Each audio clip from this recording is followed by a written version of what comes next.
बिस्मिल्लाहिर्रहमानिर्रहीम। अस्सलाम वालेकुम। उम्मीद है आप सब खैरियत से होंगे। अल्लाह सुब्हाना ताला से दुआ है कि हम सबको अपने हिफ्ज़-ओ-अमान में रखे। आज हम बना रहे हैं बीफ चाप रोस्ट। उसके लिए हमने आधा किलो दही लिया, ये बड़ी साइज़ की है इसलिए 2 टेबल स्पून भर के मिर्चों के। नमक मिर्च आप अपने टेस्ट के मुताबिक भी शामिल कर सकते हैं, क्योंकि बाज़ लोग तेज़ मिर्च मसाले पसंद करते हैं और बाज़ लाइट। 1 टेबल स्पून भर के नमक, सूखा धनिया पिसा हुआ, तकरीबन 3 टेबल स्पून फ्रेश ज़ीरा पिसा हुआ, ये 1 टेबल स्पून भर के, ये पिसा हुआ लहसुन, ये 2 टेबल स्पून। अदरक का मैं पाउडर शामिल कर रही हूँ, बिस्मिल्लाहिर्रहमानिर्रहीम, ये भी 2 टेबल स्पून। हल्दी 1 टीस्पून भर के या 1.5 टीस्पून डालना। इनको धो के तो हमने सुखा लिया ताकि पानी नुचड़ जाए, बस टोकरी में रखा हुआ था। कचरी पाउडर 2 टेबल स्पून भर के शामिल कर रहे हैं, इससे गोश्त जल्दी गल जाता है। सिरका 4 टेबल स्पून।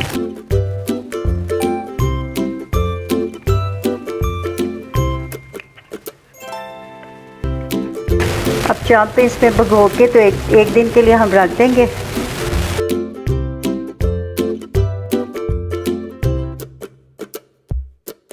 जितनी ज़्यादा मैरिनेशन लगी रहेगी उतना ज़्यादा अच्छा टेस्ट और फ्लेवर आएगा और अंदर तक इसका टेस्ट आएगा मसाले का। ये देखिए सारी चापों पे मसाला अच्छा सा लग गया। अब इसको 24 घंटे के लिए मैरिनेट होने के लिए हम फ्रिज में रख रहे हैं। बिस्मिल्लाहिर्रहमानिर्रहीम। आज हम चाप फ्राई कर रहे हैं। उसके लिए हमने एक दिन पहले सारा मैरिनेट करके रख दिया था। ये देखें आधा किलो दही में सारा मसाला वगैरह लगा के तो इसको मैरिनेट किया हुआ है। अब 1 कप ऑयल का डाला है और इसको आप कढ़ाई में रख रहे हैं। ऑयल हमारा गर्म हो गया है। बिस्मिल्लाहिर्रहमानिर्रहीम।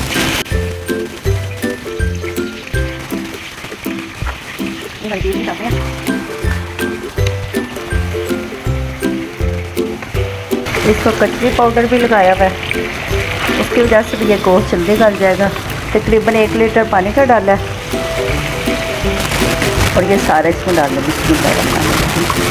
आँच तेज़ कर लें ताकि इसमें ज़रा बॉयल आ जाए, फिर हल्की आंच कर देंगे, मीडियम आंच। ये तकरीबन 3.5 घंटे में ये देखिए हमारी चांपें बहुत अच्छी से गल गई हैं। अब हमने इनको उसमें से कढ़ाई में से निकाल लिया है और ये तवे पे दूसरी तरफ ये नॉन स्टिक पैन में ऑयल गरम कर लिया है। वही ऑयल यूज़ कर रही है जो हमने इसमें कढ़ाई में उनको चांपों को गलाने के लिए डाला था। अब इनमें इसको कलर देने के लिए इसमें रख देंगे।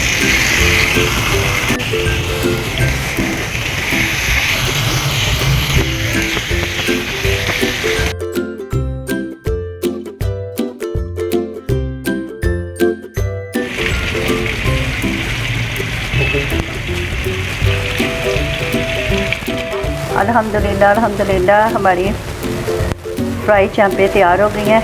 ये इनको हमने पहले गला लिया था, फिर इनको सॉस पैन में थोड़ा सा ऑयल डाल के तो इनको कलर दे लिया और जो उनकी ग्रेवी थी वो इसके ऊपर डाल दिया।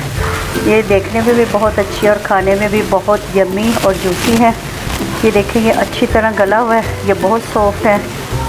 तकरीबन 3.5-4 घंटे में ये गली हैं। आप इसको ज़रूर ट्राई कीजिएगा। अगर आप इस चैनल पे नए हैं तो इसको सब्सक्राइब करें, अपने दोस्तों के साथ शेयर और लाइक करें और बेल आइकन को दबा दें ताकि मेरी हर नई वीडियो आपको फ़ौरन मिल जाए। अच्छा जी, आप इजाज़त दें। अल्लाह हाफ़िज़।